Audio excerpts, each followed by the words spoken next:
Bonjour, je m'appelle Antonin Sousse. Est-ce que vous pouvez vous présenter en quelques mots, s'il vous plaît? Alors bonjour Antonin, moi je suis Sylvie Rosette, je suis l'adjointe au maire en charge des sports pour la ville de Limoges. Pour vous, quelle est la valeur du sport la plus importante?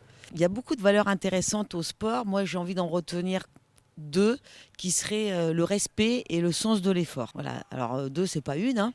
Je réponds pas complètement à ta question, tu vois.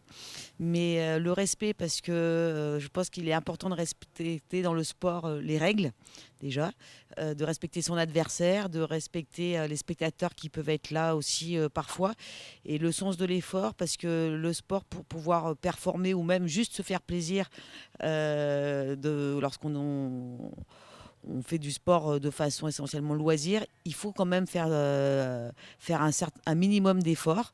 Et ça se retrouve dans la vie de tous les jours, de faire des efforts, que ce soit dans le travail, dans sa vie personnelle.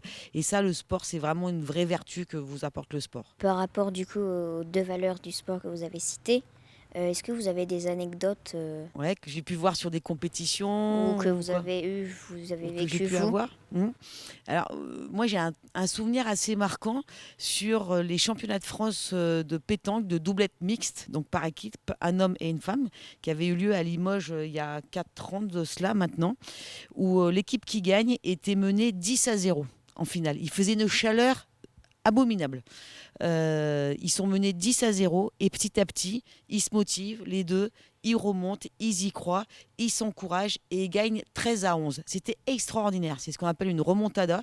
Et il y avait une concentration et un effort énorme de la part de cette équipe-là. Et ouais, pour moi, ça reflète bien les deux valeurs que je t'ai citées. Le respect, parce qu'ils ont respecté leurs adversaires, et l'entourage. Et puis après, le sens de l'effort, parce qu'il y a eu une concentration extrême.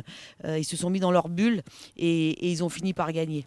Et du coup, j'imagine que le public, même ceux qui étaient pour l'autre équipe, les a féliciter quand même. Ah oui, oui, oui, bah oui, parce que ça fait partie du fair play. Mais je t'assure, c'était tellement, chaque fois qu'ils jetaient une boule, les gens avaient le souffle coupé, ou quand ils tiraient, ils faisaient un carreau. Il y avait une ambiance extraordinaire de voir cette remontée et tous les efforts qui ont été déployés pour en arriver là. Et en tant que sportive joueuse, est-ce que vous avez un très beau souvenir dans vos compétitions, par exemple? Moi, mon plus beau souvenir, c'est quand je me suis qualifiée pour les championnats de France à Roland-Garros. J'ai joué 3 fois à Roland-Garros.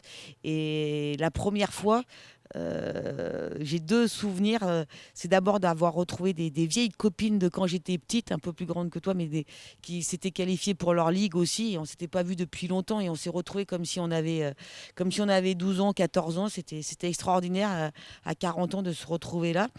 Et puis, je crois que je serais morte sur le terrain pour pas que ça s'arrête. J'ai eu un match très difficile, mais le premier match très difficile, mais je voulais tellement que ça continue. Je voulais tellement continuer à aller dans les vestiaires où toutes les grandes joueuses avaient été, à la cafétéria, chez le kiné, tout. J'ai profité de tout, tout, tout, tellement c'était magique d'être à Roland-Garros. Donc ça, c'est quand même mon meilleur souvenir de sportif, je crois. Ouais. Bah, merci d'avoir bien voulu vous faire interviewer. Merci à toi, Antonin, et puis plein de belles choses pour cette fin d'année, hein. Un Merci. passage en cinquième, Ouais. ça marche.